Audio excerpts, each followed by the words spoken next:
ते गुज़ारिश थी कजे त पाण जने पंहिंजे ख़्यालनि जो इज़हार कनि। अदी मरियम गोपम साहिबा।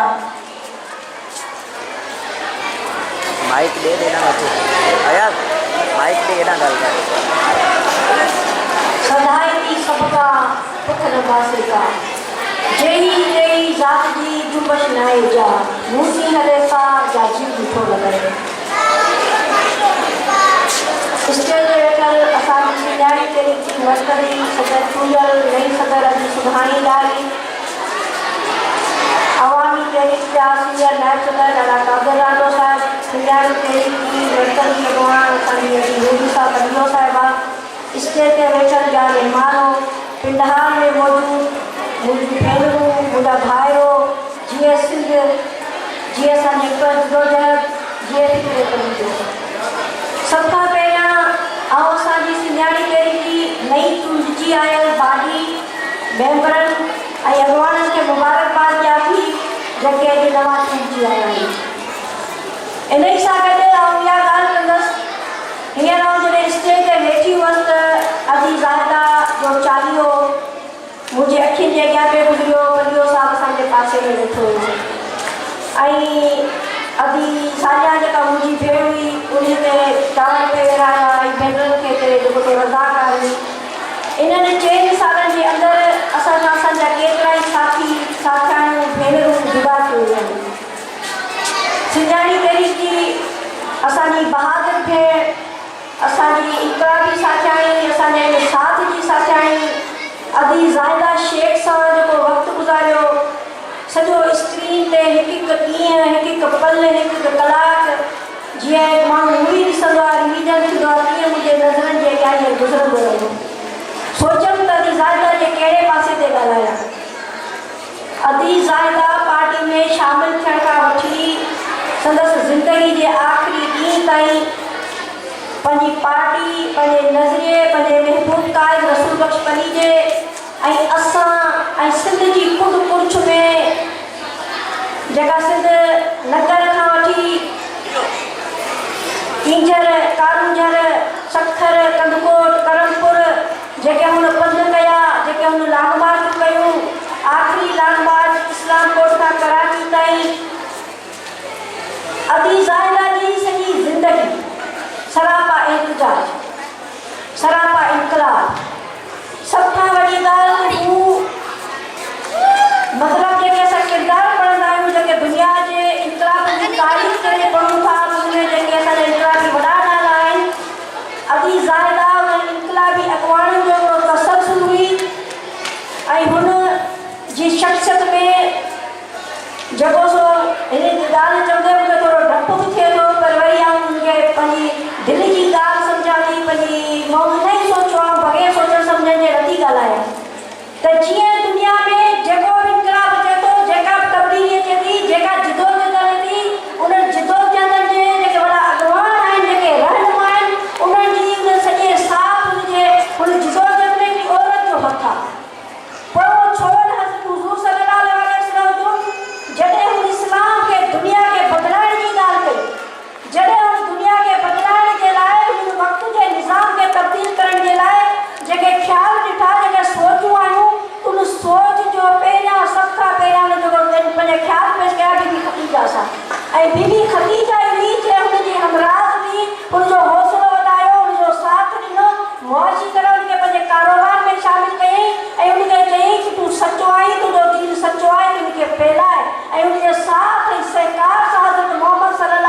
उन्हें वो अहम किरदार मिला।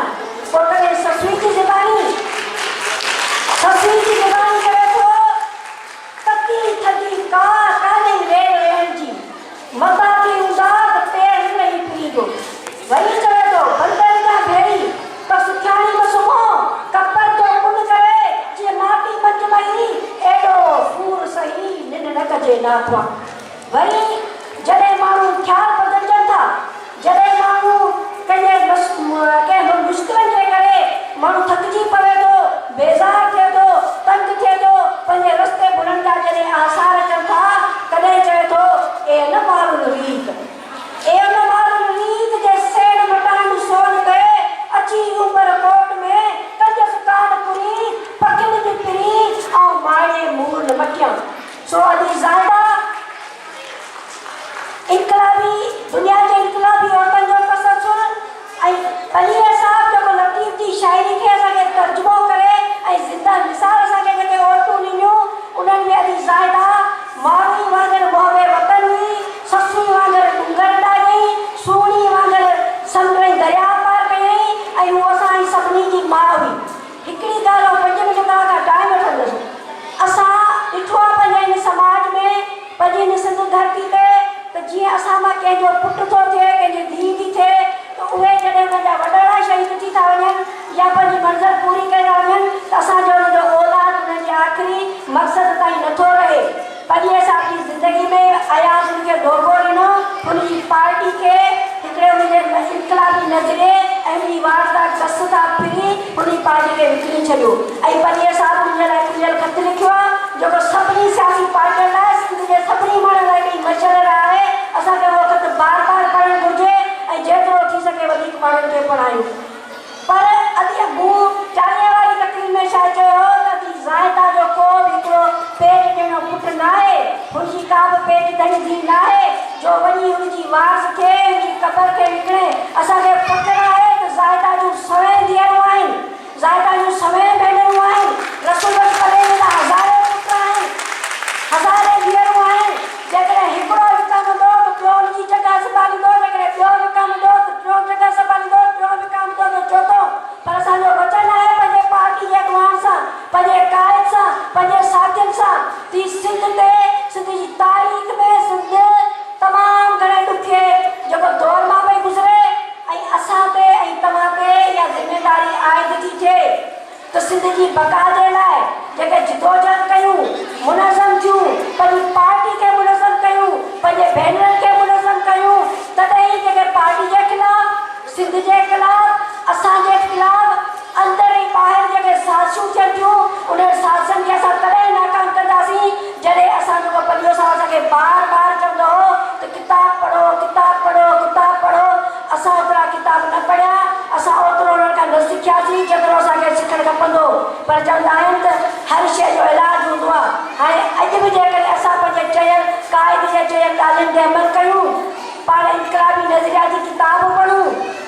ऐं पंहिंजो पाण खे नज़रियाती तरह इनकलाबी नज़रिए सां हथियार बंदियूं की जेके साज़िशी अंसर आहिनि जेके सिंध जे ख़िलाफ़ साज़िशूं थियनि ऐं जेके बि पार्टी जे ख़िलाफ़ साज़िशूं थियनि चाहे उहे अंदरां थियूं हुजनि चाहे उहे ॿाहिरां थियूं हुजनि असां उनखे नाकाम कयूं ऐं पंहिंजे हिन क़ाफ़िले खे अॼु ज़ायदा ऐं पलीअ साहब जे नक्शे क़दम ते हलायूं।